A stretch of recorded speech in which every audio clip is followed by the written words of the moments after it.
Happy Sunday. Happy Sunday. How are we? We are doing so good. We are. We are doing our favorite thing.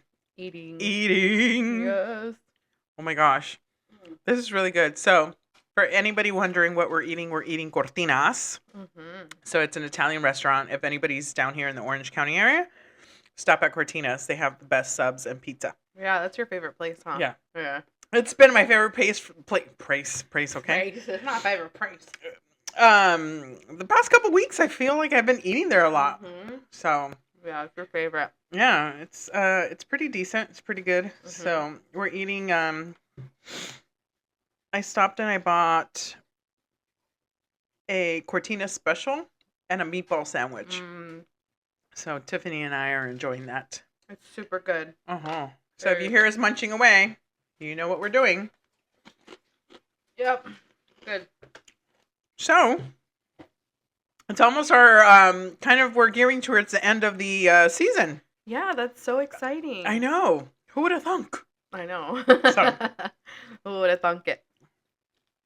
Yeah. Bittersweet, kind of, I guess. You okay over there? It's super fun. I know. Something got in my eyeball. I'm like, oh, God. Hey, no me estés apachando el ojo. Like, nobody needs to see that.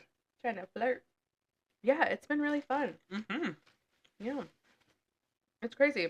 So, this will be episode 14. 14? Mm-hmm. 14. Can you believe that?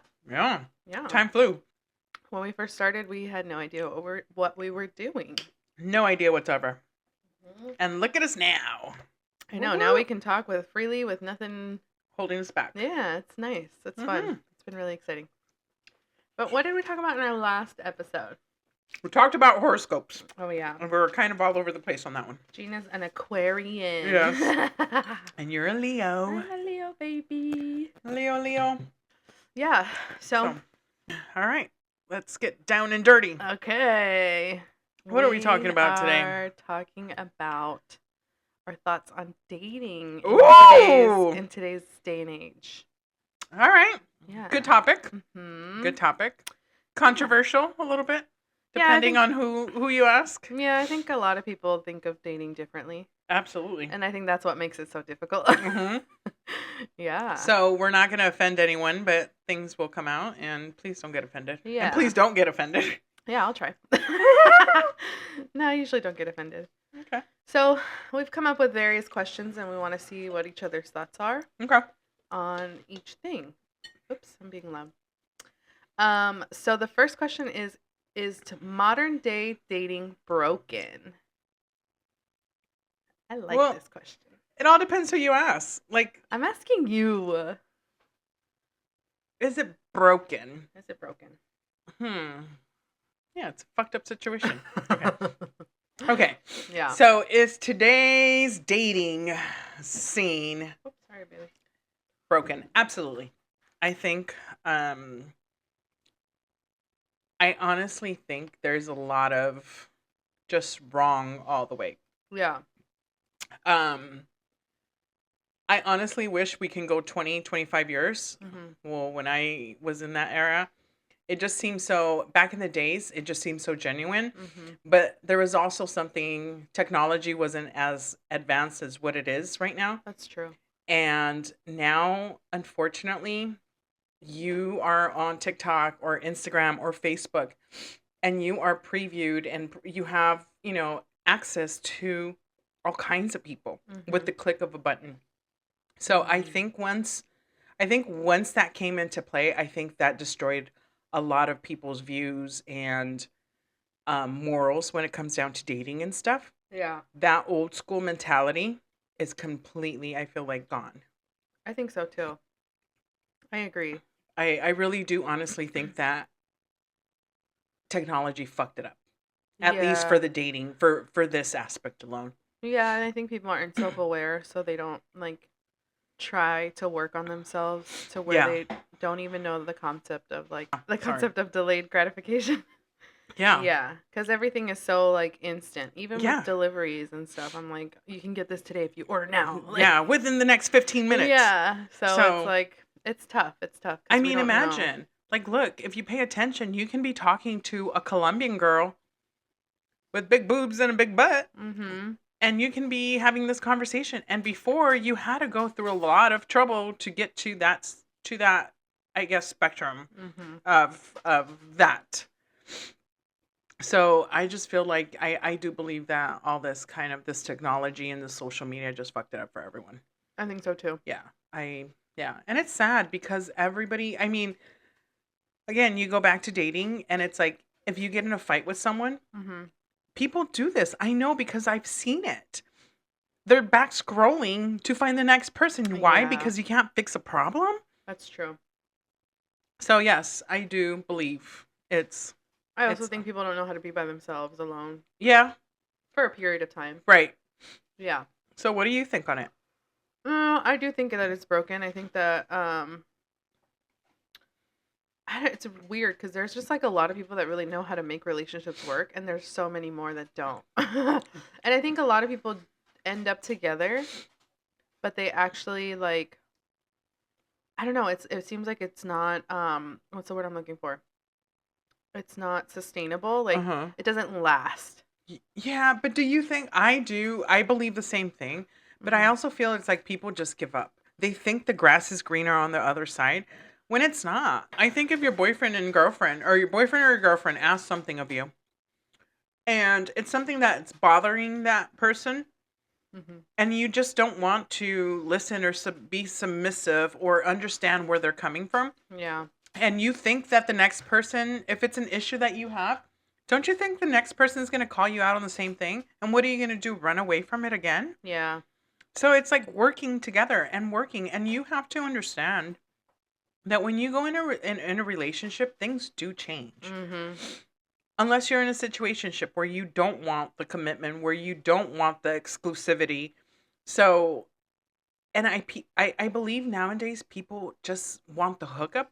Hmm. They want all the benefits that come with it. Without the commitment. Yeah, but don't want the commitment. So speaking of situationships, Yeah. why are situationships the new norm? Again, I think people don't want commitment. I think people are afraid or they've had their first experience or a bad experience Hmm. where it went all bad Hmm. and now it's like you're afraid to enter this again, which Yeah. you shouldn't because I mean, think about it. If you go to a new job and say you've been at a company for 20 years or 15, it's happened to both of us. Hmm. Of course you're going to be scared. Yeah. But that's a new door opening. You can't base that experience onto everything else that happens. Hmm. So I believe that's what it is. People just want the situationship, want the benefits, but Hmm. don't want the commitment. You know, it's interesting. Like I can see that, and I agree to a certain extent. But like for me, for example, Mm-hmm. I've always done situationships. Like I've never really fully committed. And I guess the last situationship, it just never really came up, you know? Right.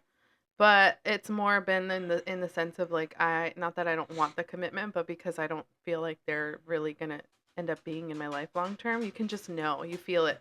I've kind of always known that, because I have certain things that I would like in a life partner Yeah. that no one has really fulfilled yet, or even Okay. come close. Like honestly, it's been I think maybe it's interesting because they say that you attract what you are, Right. you know, but I feel like I was always in so much of a mess Mm-hmm. emotionally. Yeah. It was always an emotional roller coaster. So I think maybe everything happens for a reason. Like I think I'm starting to believe that maybe I haven't had the opportunity to meet somebody that meshes well because I wasn't in the place for it yet. Okay. You know what I mean? And Yeah. especially after the whole situation with my parents, I feel like if that hadn't happened, honestly, I told Melina that one time. I was just like, I'm so glad that I like got to work through that before. It would have been nice to have a partner, but you Mm-hmm. never know like what could have Yeah. really happened. You know what I mean? And it's just nice to be able to have worked through a lot of my issues and then be ready for an actual relationship. Because I don't think I haven't been like emotionally mature enough to be able to handle a relationship yet. Really. Yeah, I don't think Okay. so. Because the whole situationship before, it's like, Mm-hmm. why did I allow that in my life? It's because I was so broken from that situation that I like let my guard down and I was just willing to have any kind of support, even though it wasn't the right support that I needed. Okay. You know? Yeah. That's how I see it. Interesting. Yeah. All right. So I think I'm good on that point. So it's just hard because I think that a lot of people like situationships because of that. You don't have Yeah. to like deal with all the drama. But yeah, I think there's a downfall to it for sure. Yeah. Well, look, I believe it's affecting this so much, this dating scene, that this Mhm. is the new norm. Yeah. Nobody really wants to have anything going on. Yeah. And it's like one day you're here, one day you're gone. That's true. So, Yeah. so yeah. All right. So the next thing we should ask you, Gina, is are there any red flags that you see in people that you know, like somebody should actually run away from? Absolutely. What?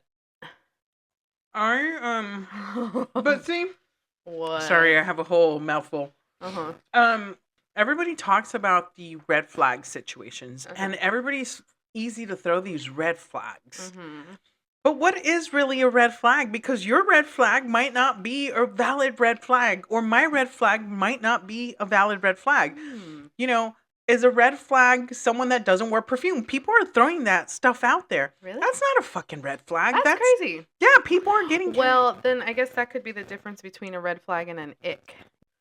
This whole red flag situation is kind of crazy because people get carried away with stuff. Mhm. I think more of like, is a red flag not wearing perfume or cologne? That's Mhm. more like a ick or Mhm. personal preference. Or, let's be honest.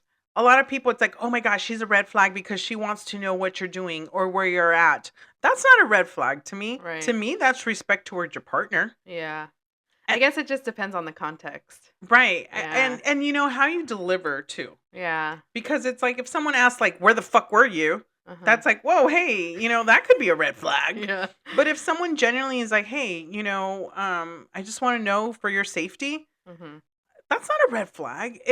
I think these whole red flag things have gotten carried away. Yeah, I think so. I think the only red flag I would say is if somebody is always within chaos and drama. I think that is definitely a red flag and you should run. Okay. Well, here, to me, a red flag, someone that drinks a lot. Yeah. To me, that's a red flag. That's like an actual red flag. Yeah, that's a red flag. Yeah. But not just like someone that drinks a lot, someone that drinks a lot and gets into trouble. Yeah. I think character flaws would have to be the only red flags you look for. That is a red flag for me. Mhm. But if you drink and you're happy drunk, we're good. Mhm. But if you're out there drinking and you're losing control, I Mhm. think for me, personally, that's a red flag because I'm not Yeah. much of a drinker. True. Now, for someone that has the same mentality and same lifestyle, Mhm. that might not be a red flag. Right. That's what they That want. might be like, hey, I found my person to go party and party hard. Yeah. So I don't know. I think instead of us saying red flags constantly, oh, that's a red flag, or because she didn't call me back, that's a red flag. Mhm. No, I think those are things that you need to work through Yeah. and put them in place right from the beginning. Mhm. I know a lot of people, gearing off from this question, Yeah. but I know a lot of people that start dating and they're uncomfortable to talk about stuff like this. Right. And see, for me, it was always upfront. I was really upfront about this whole situation, what I saw myself doing in a year, what I wanted from the person, what type of commitment. And if you couldn't see that, then, you at that point, it wasn't going to work for me. Yeah. But people nowadays are so afraid to ask these questions that I think that's another part where we lose society in this whole dating Right. scenario. Because people are afraid of being face to face or the confrontation Yeah. of talking. And Yeah. it doesn't have to escalate. It's just a simple freaking question. Hey, Yeah. do you see yourself possibly marrying in 1 or 2 years? If that's the case, I see myself as well. If that's not the case, then we need to go different ways. Mhm. Kind of the same thing when you are dating someone that wants children and someone that doesn't want children. Mhm. My first question would always be like, do you want more kids? Yeah. If you want more kids, I am not your person. I can't Mhm. have any more kids. Right. So, and people It's like go honest into conversation. relationships like this or situationships not knowing what the hell they want. Yeah. So, That's true. It's so, so true. so I think those are genuine red flags when people don't ask questions. That to me is a red flag. Yeah, I would say that. I definitely feel like it's hard, I guess, cuz I don't understand first of all why people are so afraid to have honest conversation. Mhm. But I think it's also kind of scary at the same time because sometimes you can have somebody who's telling you everything, the right things to your face, and then it's not actually what's meant. I've had It's that happen to true. me. That's scary. And I Mhm. think that's the underlying thing that everyone has is fear. Mhm. You know, that you could be with somebody and they're amazing and all of a sudden your glasses are taken off and you're like, "Well, they're not that amazing." You know what I Mhm. mean? Mhm. That's tough. So have you ever heard of of certain attachment styles in relationships? Yes and no. Yeah? Mhm. So I would like to read them off because going back to what you had mentioned previously, like a certain level of insecurity and, Yeah. whatever. But I feel like I learned a lot in my last situationship, Okay. and I realized that I did have like a very anxious attachment style. Mhm. Um, and I kind of had to learn how to work through that because Okay. I didn't realize that I even had that big problem. What's give me an example. Like, if I didn't hear from somebody for a certain amount of time, Sorry. I thought that was the static. No, sorry. I think it was half of it was probably The servilleta. I'm picking out over here. Sorry, I'm hungry. That's funny. Yeah, so if I hadn't heard from this person in a long time, like in a Mhm. couple hours, I was like, "What's happening? Like, are they ditching me? Like all this kind of stuff." And then I realized, like, what the hell? Like, why am I even thinking this way? I had to Okay. build my own confidence and understanding that I can't control the other person. Mhm. So I had to let that go. Okay. Yeah, and I then have something to say that. half of the time, like they were like, "Oh, I really had a busy day," or like I was swamped, or I had to do this XYZ, and my phone wasn't on me. You know what I mean? And it's like a Hmm. simple explanation, and you're like, your mind is running wild. Can I say something to that? Yeah, I don't believe that shit. you I don't. do not. I do not. Because we practically live with our phones on True. 24 freaking 7. Yeah, So you cannot sit here and tell me yeah. that you could not send me a quick But there's times where you're at work and you can't even text for a couple hours, Okay, right? absolutely. Yeah. Absolutely. But if it happens constantly, Oh yeah. then you They are don't care about you. you honestly should not be dating. Yeah. No. Don't let's save the grief. Yeah. You shouldn't be fucking dating. Right. But let's be honest. You can go to the bathroom and take a 2-minute break Yeah. and send a freaking a quick text message. Yeah. So I don't. That to me is No, for sure. bullshit. I think the things that are consistently like that, for sure, someone is avoiding you on purpose. Like, I think you make time for the things that you want. Yeah, Yeah. and I mean, I've I've experienced that, and it's Hmm. so fucking annoying because it's like, dude, if you don't have the time to do this shit, then get the fuck out. Yeah. Honestly, don't waste Yeah. my fucking time. Girl, I I know. get passionate about that because it's like, no, I'm a pretty busy freaking person. Yeah. Busy. And I find the way to send you a quick text message. Misspelled words with dots here and all fucked up, but you'll get a Yeah. text message. Yeah, I've never been that kind of person that's like, if I don't want to be around you, if I don't want you, you're not gonna get a text from me. Absolutely. Yeah. But if I want you in my life, I'll be like, "Hello, what are you doing?" Mhm. Mhm. Yeah, so let's talk about these characteristics Okay. real quick. We're about 20 minutes right now. The first one is secure attachment. Okay. The second one is anxious, preoccupied attachment. Number 3 is avoidant, dismissive attachment. And number 4 is fearful, avoidant, disorganized attachment. So I'll like explain a little bit each one and then I want to hear what you think. So number 1, secure attachment, it says childhood origins. Caregivers were consistently responsive, warm, and available. Definitely do not have that. Adult traits: comfortable with intimacy and independence, trusting, empathetic, and emotionally regulated. Communicates needs and listens well, forms healthy, stable relationships. That is very rare. I think most of society is pretty fucked up. I don't think a lot of people really had wonderful caregivers and parents Okay. to be able to form a secure attachment. Okay. I think that some people have that, but I think Mhm. a lot more people don't. Don't. Yeah. Yes. So number 2 is anxious attachment, which this is preoccupied. It says childhood origins: caregivers were inconsistent, sometimes loving and other times unavailable or intrusive. Okay. This is very much my case. Adult traits: craves closeness but fears abandonment is a big issue I had. Okay. Needs frequent reassurance. may come off as clingy or overly sensitive. I'm not necessarily clingy. I'm one of those, if like I feel like you're not into me, I'm just like, get out of my face. Absolutely. But I am very overly sensitive. Yeah, I mean, there's days. Yeah. Yeah. And then often overthinks or worries about the relationship. So that was what I had at the very beginning of that situationship. Mm-hmm. So yeah, I'm very much the anxious attachment. Okay. So number 3 is avoidant attachment. Childhood origins, caregivers were emotionally distant, rejecting and discouraged emotional expression. Oh, wow. So I have a little bit of that too.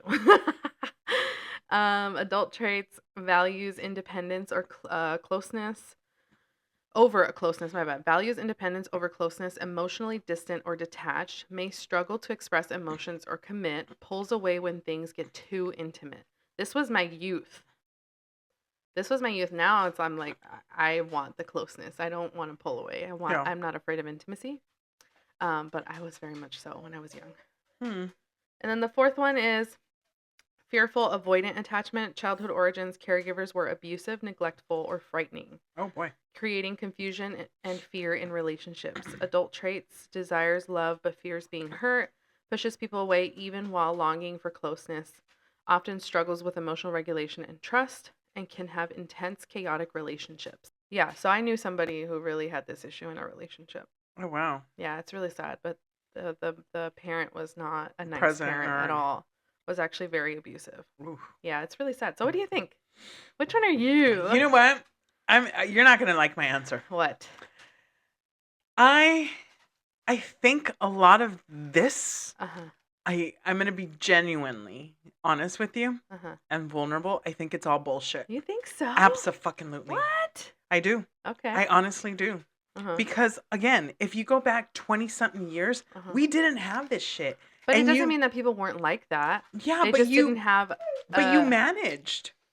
I think this is a problem where everything has to be labeled, and once people like start creating that, Mhm. people get geared to that. And it's Yeah. like, that's who I am. That's who I am. Right. I don't believe in stuff like that. I mean, do we all have little bits and pieces of it? Yes, Mhm. absolutely. But I don't believe in freaking having something like this labeled. Like, I just, it's almost like the same thing with the kids. When we were kids, Tiffany, I don't know about you because you're a little bit younger than me, Yeah. but when we were kids, we didn't have this whole, it's okay, you're feeling anxious. No, no, no, no, no, no. We were just told, like, oh, your pancita hurts because, you're a little nervous, but it's going to go away. Right. We didn't get to feed. We didn't feed into this anxious, let me take you here, let me figure this out. No. Mhm. There was no options like that. And I think as things have developed, it's everybody's really easy to put a label on everything. Oh gosh, you're anxious. Oh gosh, you're depressed. Oh my gosh, you're feeling this way. Oh my gosh, there's something wrong. Yeah. And I think it overpowers Yeah. all this stuff. So I'm not a believer of that. I am a believer. Yeah, you are. Because I'm very much into psychology, but I do think that people overdo it. I agree with that 100%. I think that some people use, but that's the thing in life. Like every situation, everything, even a resource can be abused Right. to harm, Well, and to kind of cover up for some of your mistakes instead of putting on your big girl panties and figuring it out. Yeah. Well, here's the thing. Look, Yeah, I agree. I have psychology background. Yeah. Sure, could I have gone after my divorce and sat there? Yeah. Mhm. But honestly, what for? I know what it takes to fucking fix myself. Mhm. And at this point, I look at like when this comes up, it's like, you know what? Sure, I get it. You have to go and you have to sit there and, express yourself and stuff. But now you're literally putting yourself in a situation where now you're depending on your psychologist or your therapist to kind of guide you through all the stuff that's going on. Mhm. What happens when you can't go anymore? That Well, means you can't cope. Well, that means that that's not a good therapist because the thing is you're supposed to be going to get tools to actually work through things and better yourself. And there should come a point where you really don't need to go that often.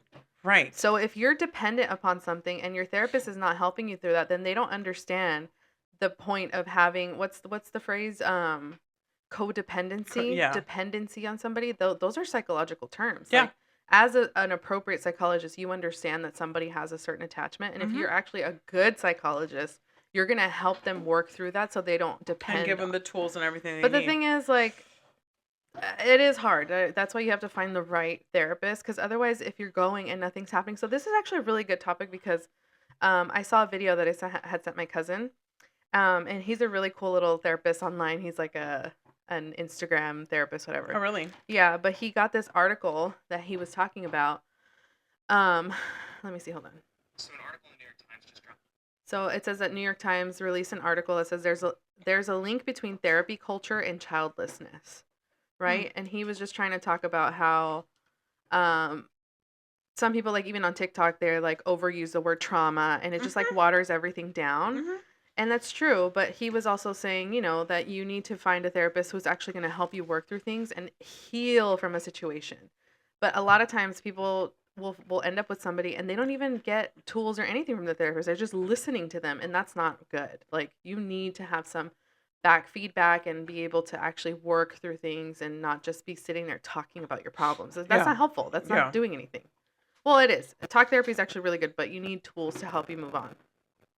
So yeah, he's like trying to like over explain this whole thing, and I agree to a certain extent what he was saying, but then making watch. fun of you or something. With like therapy TikTokers kind of watering down the word trauma and convincing like normal everyday people that their childhoods were super traumatizing, right? And there's two negative consequences. So one is that people are mad at their parents and they're cutting them off in droves over these trivial things. And then second, people are like not wanting to have kids because deep down the author says like they know that their standards are unreasonable and they fear that they'll just end up traumatizing their kids too. So, you know, they'll have their kids cut them off, so like why bother? And then the author proposes really like the solution is that we need to let up on our parents, we need to lower our standards, we just need to chill and have kids.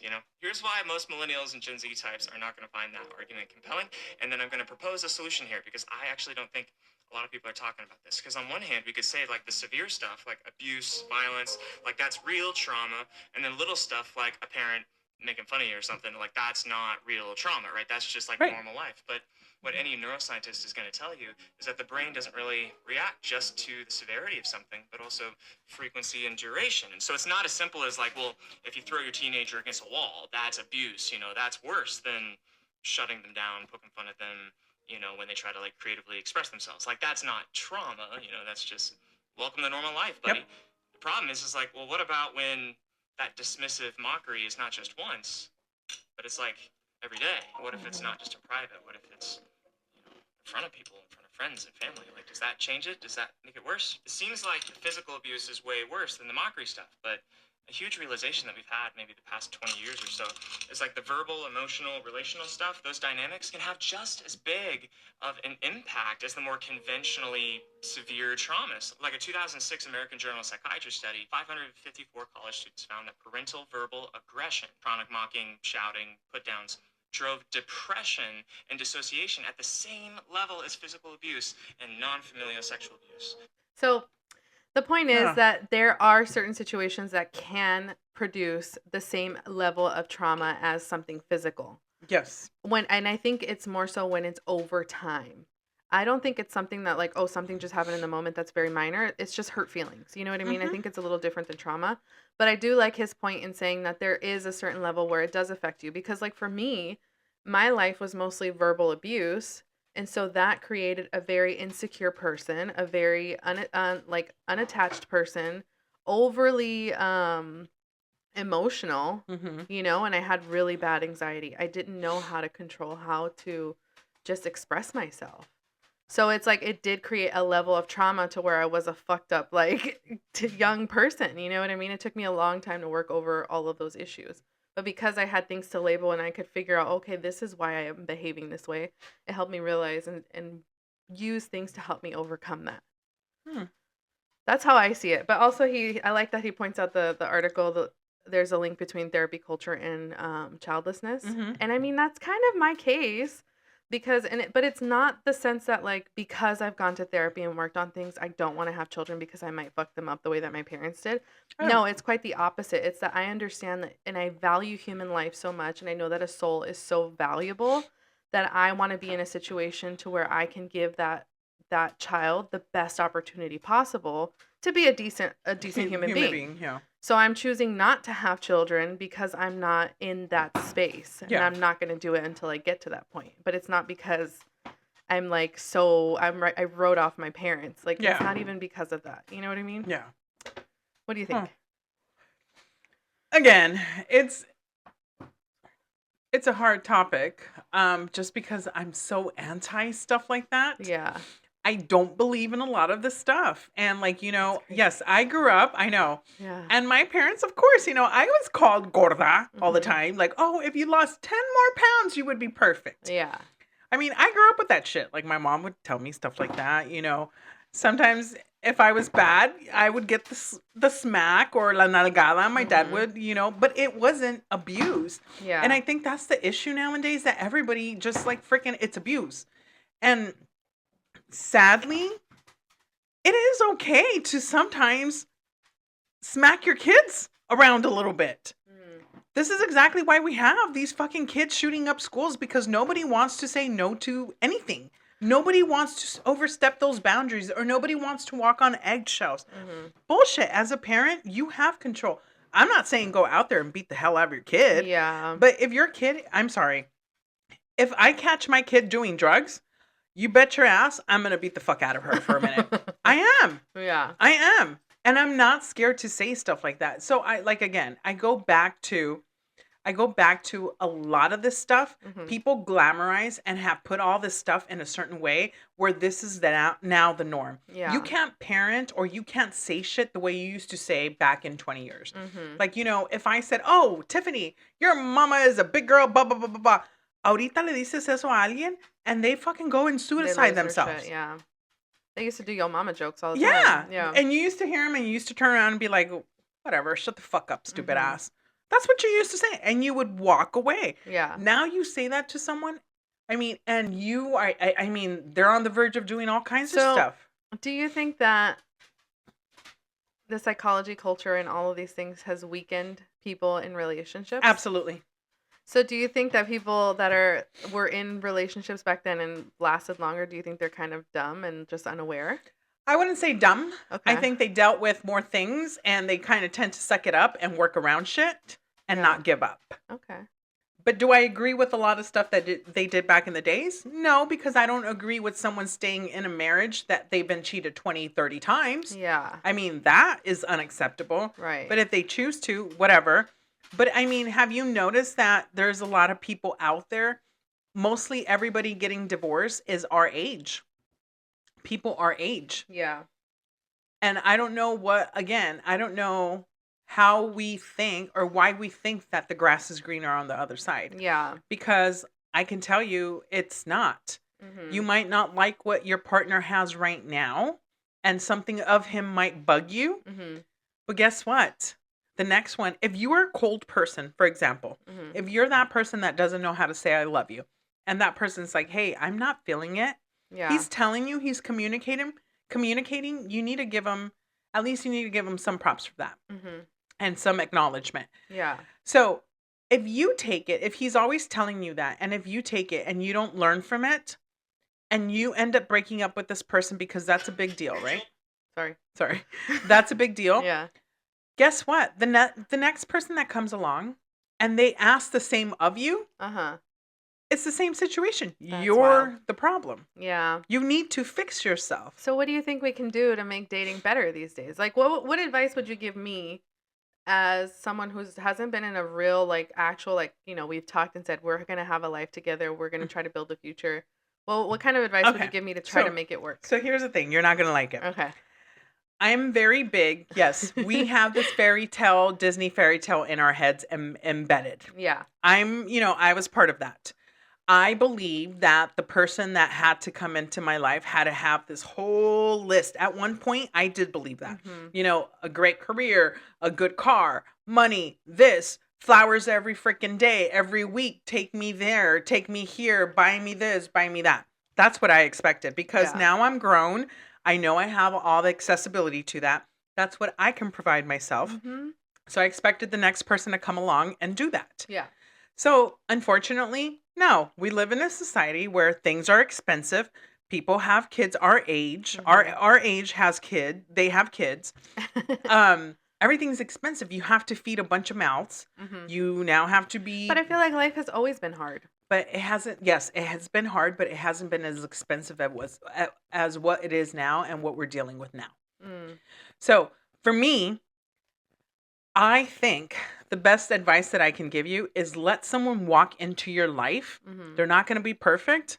There's going to be a lot of fixing to do, unfortunately, because of the society that we're in right now. Yeah. And I think you're not very tolerable about that. You and I have had these conversations where you've said, I don't want to fix anyone. Yeah.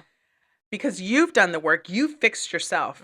But I'm a firm believer that God puts people in your path because maybe you have that dawn, like, you know, that heart to actually look at someone and try to fix them. You can't help someone who doesn't want to help themselves. Yes, but no, I'm a believer that you can to a certain extent. I agree with you to the extent of that if there's somebody who shows up and is genuinely concerned about their own life, like how they come off, and you can tell that they're mindful of the way that they affect other people, there's no problem with being like, okay, let's just move past certain things. But there are a lot of narcissists out there. Absolutely. I'm not gonna want to work on themselves at all. They just want to be fed. They just want to take the energy, and that's how it is. But here's the thing.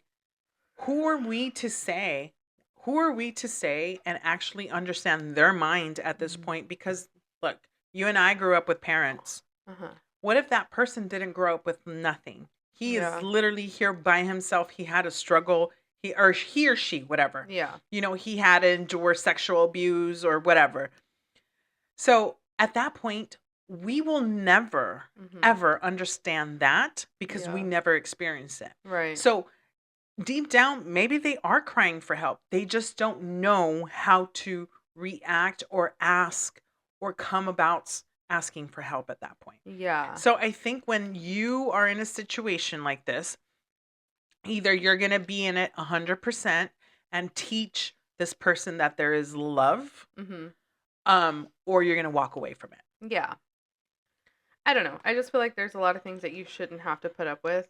But I think that unconditional love is very hard to come by, and it's very hard to give. Yeah. Because I feel like you give so much to a certain point, and then it's like, okay, this is too much that's going out and nothing being poured in. But see, I know we have to end this, but here's the thing. Love shows up in so many different ways. Yeah. You and I, like at first when we started, we would talk about this, we thought for me, it was bringing flowers. Yeah. Bringing flowers is like, that's how you show me how you love me, or bring me this. But at this point, now where I'm at, it's not so much that. To me now, that person shows up. Benny shows up in different ways that I didn't expect it. As, hey, like, how are you feeling? How was your day? What did you do? How was work? Yeah. The stupidest things now are a big sign that he actually, it's like, okay, there's the love. That is, instead of the flowers or taking me out to dinner. Yeah. Back then it was that. Now it's like the minimal things. Those are the things that I now look forward to and I expect from him. I just feel like there's a lot of things that people are very unaware of, like even love languages. Like, I think that if somebody genuinely cares, like, I think if you care enough about someone, you go out of your way to kind of figure out what they like and you try to do more of that. And I feel like a lot of people are not willing to do that. They don't want to be of service to each other. Okay, but here's another thing. Again, I believe that as you, I'm 100% there with you. Yeah. You go out of the way. That is something that I like to do. But again, we are not the same people. Yeah. So to other people, it might be different. They might not function. So like, let's say you're in a relationship, your love language, or let's say you actually are. Yeah, I am. Your love language is definitely going to be different than who you're with. Right. It's always, you guys are never, I mean, it's super rare. It happens, but it's super rare that you guys will have the same exact love languages. But like, let's say you like certain gifts or you like affection and he likes acts of service and I don't know, what else is there? Affection as well. Words of affirmation. Yeah, words of affirmation. So it's like it could be different, because for me, I love words of affirmation, but I also like gifts. But All of I us like do. personalized gifts. I don't like just stuff that you could buy at a store. Like even if you write on a card, I'm like, oh my gosh, that's so thoughtful. Yeah. Send me something like that's so tiny just because you thought of me. Like to me, that is the biggest thing ever. Yeah. But for someone else, it might not be. It might just be they like physical touch a lot, you know? But I think that when you really are in a genuine relationship, you should be thinking about those things. And I think a lot of people don't. They don't care to learn enough about their partner. Well, you know what? Or here's the thing. Or they do, but it's just difficult. Maybe the money situation. But there's a lot of free stuff. I don't think Yes, money should yes. be an issue, like in But that here, sense. work, life gets in so much. I mean, I wish, Yeah. honestly, I wish I can be a little bit more. I feel like I'm romantic. I feel like, I'm constantly like, oh, hey, this is how I feel, but I wish I could do more of that. But unfortunately, your fucking day goes away and gets away Well, from and you that you that's how forget. relationships end up dying. Because we get so caught up with everything else in Yeah, life. but I mean, you can't give it I mean, yes, you give it 100%, but there are good days and there are bad days. Of course there are, but I feel like there should be a give and take. You know what I mean? Yeah. Everyone has to go to work. Everyone Yeah, understands no. that. But I think sometimes we don't even realize when we become so mundane and we just let things kind of die. Yeah. I think a lot of people do that these days. So, for anybody out there going through all this stuff, stick with your partner. Make it Yeah. work instead of trying to go find someone else. Because trust me, the next person is going to ask you the same shit that this person is asking and even more. Unless So- it's an abusive relationship. Yes, get help. absolutely. Get out of that. Talk to your friends, talk to your family. Yes. See a therapist. Yes, that Yeah. I agree. Situationships, don't do that shit. Yeah, Just stay away honestly, from it's stuff such a like waste that. of time. It is. It honestly is. And it doesn't lead anywhere. Yeah. Just go away. I Mhm. mean, you end up getting so hurt and Yeah. traumatized because now the next person now has to pay for this person. Even though Yeah. you agreed to that, Mhm. it's just not a good situation. Yeah. Situationships are a waste of Yeah. time. Yeah. So, I mean, if you're not interested in being in a relationship, stay single. yep, stay single and mingle and Just do have whatever. friends, yeah. But because I've always said, someone is always bound in a situationship. Someone's always bound to fall in love with the person Yeah. all the time. It Yeah. happens. Yeah. And then that's even worse. Yeah. Now you've broken someone's heart or they broken your heart knowing Yeah. you willingly knew walking into the stuff. So yeah. just stay away from that stuff. Make it work with your partner. Mm-hmm. Throw it in there and Yeah. don't give up. If they've got good qualities, try to make it work. Yeah. Yeah. Yeah. Don't just make it work just because you don't have anyone else. No, Like, make unless it it's work. like actually someone their character is good, then Yeah. I agree with that statement. Absolutely. All right. We can go on and on this one. I love this topic. Here we go. Woo! Good job, Gina. Thank you for all of your advice. You're welcome. I know I come off strong because I feel very passionate about this. That's okay though. This we is need really that. passionate. We need that. Yeah. We need someone who's honest and upfront. Not Yeah. trying to sugarcoat anything. Yeah. Yeah. Yeah. So, Yeah. sorry. Okay. Well, Sorry, that not sorry. wraps up I know, right? She's like, I'm actually not sorry. I just said I that am 'cause- not. I know. Well, yeah, this is our last like just free flowing Yeah. episode of season 1. Yeah, simplemente poderosas. Yeah, we'll have one more just to kind of wrap everything up. But yeah, Yes. this is our last free flowing, and Oh my gosh. that's exciting. I know. Do I want to Yeah. cry? I don't know. Do you cry in the next episode, the last episode? Oh my gosh, I'm already tearing up. Shut up! am. Get It's out of a here! lot. You're gonna make me cry. I know. Ew! Let's go. Ick. All right. Well, that wraps up our episode for today. Sounds good. Woo! Adios. Bye.